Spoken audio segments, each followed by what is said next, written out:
80वीं स्वतंत्रता दिवस पर मध्य प्रदेश देशभक्ति के रंग में रंगा नजर आया। मुख्यमंत्री डॉक्टर मोहन यादव ने भोपाल के लाल परेड ग्राउंड में राज्य स्तरीय समारोह में ध्वजारोहण किया। इसके बाद उन्होंने परेड का निरीक्षण कर सलामी ली। पुलिस बैंड और 22 टुकड़ियों ने देशभक्ति के जोश से माहौल को राष्ट्र प्रेम से भर दिया।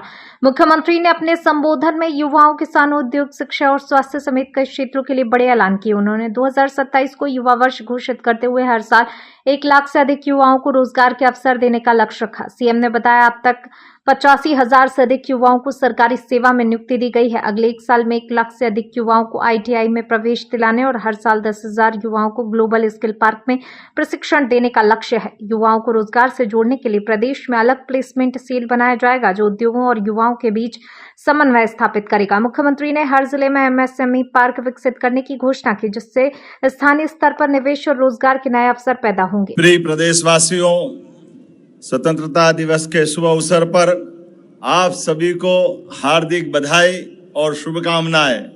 मैं प्रदेश के 8.5 करोड़ नागरिकों की ओर से आजादी के सभी जननायकों और स्वतंत्रता संग्राम सेनानियों के चरणों में कोटि कोटि वंदन करता हूं। स्वाधीनता के इस संग्राम में रानी दुर्गावती, रानी अवंतीबाई लोधी, महाराजा छत्रसाल, टंट्या मामा भील से लेकर चंद्रशेखर आजाद तक मध्य प्रदेश के अनगिनत वीर सपूतों ने अपनी अपनी आहुतियां दी है।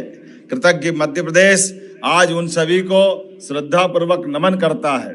मैं मध्य प्रदेश वासियों की ओर से पुलिस और हक फोर्स के उन वीर जवानों को श्रद्धांजलि अर्पित करता हूं जो आंतरिक सुरक्षा के मोर्चे पर असीम शौर्य का परिचय देते हुए वीर गति को प्राप्त हुए। ऐसे ही जाबाजों की बदौलत नक्सल मुक्त प्रदेश बनाने की ऐतिहासिक उपलब्धियां हासिल हुई है। पूर्व प्रधानमंत्री भारत रत्न आदरणीय अटल जी ने भारतवर्ष की महिमा को इन पंक्तियों में व्यक्त किया है। भारत जमीन का टुकड़ा नहीं है, जीता जागता राष्ट्र पुरुष है।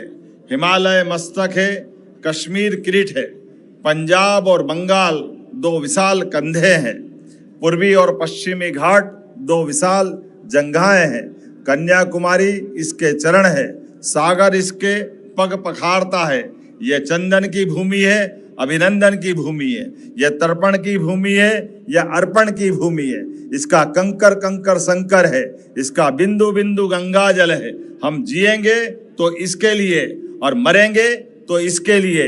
आजादी का ये महोत्सव इसीलिए भी अविस्मरणीय हो गया है क्योंकि राष्ट्रीय पर्व पर राष्ट्रीय गीत वंदे मातरम का भी गायन हो रहा है।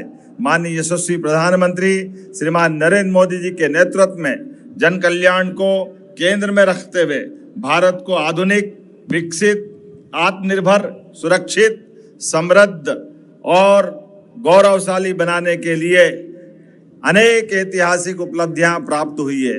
उनके कुशल मार्गदर्शन में आज भारत की गणना विश्व के अग्रणी राष्ट्रों में हो रही है। भाइयों और बहनों, भारत की भूमि समानता, समरसता और समभाव की भूमि है। भगवान श्री राम से लेकर भगवान श्री कृष्ण तक और संतों से लेकर महापुरुषों तक सभी ने समानता का संदेश दिया है। भारतीय संविधान की इसी मूल भावना के अनुरूप ऐतिहासिक कदम उठाते हुए मध्य प्रदेश में समान नागरिक संहिता का कानून लागू कर रहे हैं। हमने एक देश, एक विधान, एक प्रधान, एक निशान के विचार को धरातल पर उतारकर सबके लिए एक जैसा कानून लागू कर रहे हैं।